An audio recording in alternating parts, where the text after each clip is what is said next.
iPads and other devices are called tablets because they belong on tables. They are tested 20 centimeters away from that big guy that I showed you before. 20 centimeters away. They are not approved to be held in the laps of little children, although millions of kids are having them now in schools because the people involved in educational technology and those involved in public health research are not talking to one another. Because if they were, they would understand that you're giving children a two-way microwave radiating device, and if you must give them such a device for learning purposes, put it on airplane mode so that it's not sending and receiving signals as it does otherwise.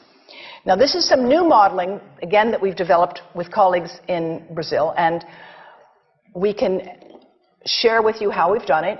We first start out with the MRI and create the model with 1 millimeter voxels, and this is quite a bit of work goes into creating this, and here is what it looks like after a period of 6 minutes. And that's really not as bad as it might look because you see the red area only gets partway through the eye of the adult, right? The one that we're really concerned about is this one with the young child. And this is a 3-year-old brain that we modeled. And you see that by the end of that 6-minute call, the peak radiation, yellow and red, is getting all the way into almost both eyes. And again, this is one call, and it's not going to kill anybody.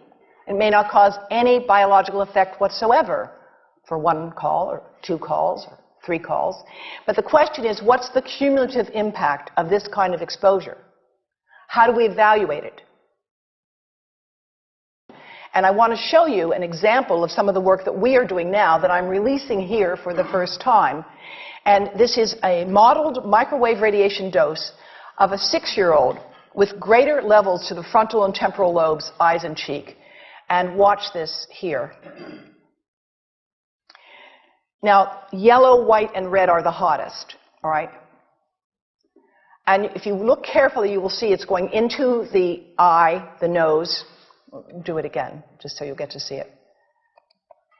And partly into the brainstem.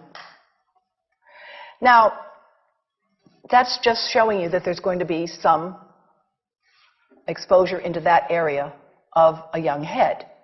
It doesn't tell you that there's any biological effect, right?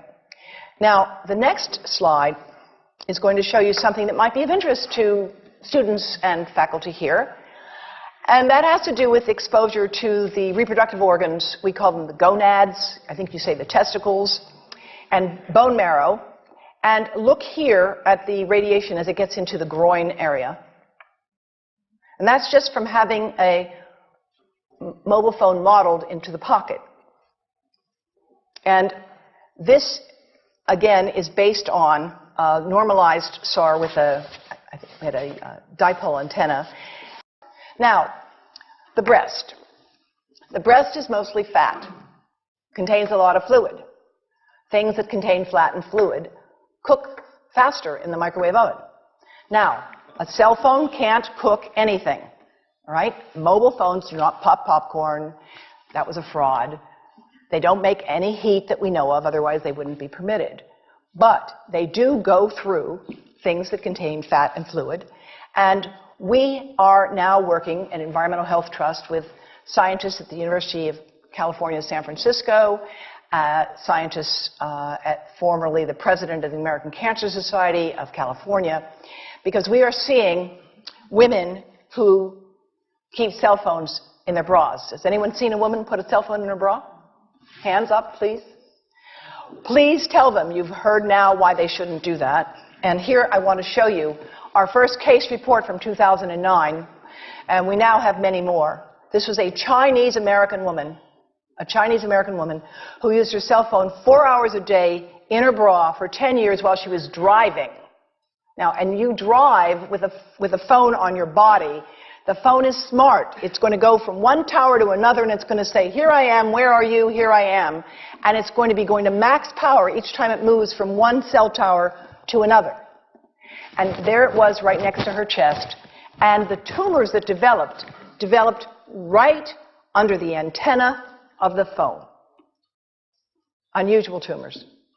But in the meantime, people have a right to know how you can minimize exposure. And again, I think this information is available on our website, will be available on yours.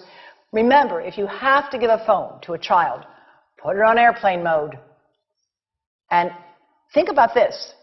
That microwave oven, it works because there's a metal box around the microwave signal, and the signal pings all over the place. Next time you get into an elevator or a train for any length of time, put your phone on airplane mode. Otherwise, that signal is going all over the place, magnifying and coming back. Keep the mobile phone away from you when it's on and you are asleep. Now, it takes a village to do a lot of things. These are some of the people whose materials I've used today with their permission, and I can't read this list to you, but I want you to know that I feel really honored to be working with some of the most talented people in the world on this issue. And they have given me permission to share these materials with you. And I leave you with this thought from Albert Einstein. The world is not dangerous because of those who do harm, but because of those who look at it without doing anything. So, thank you.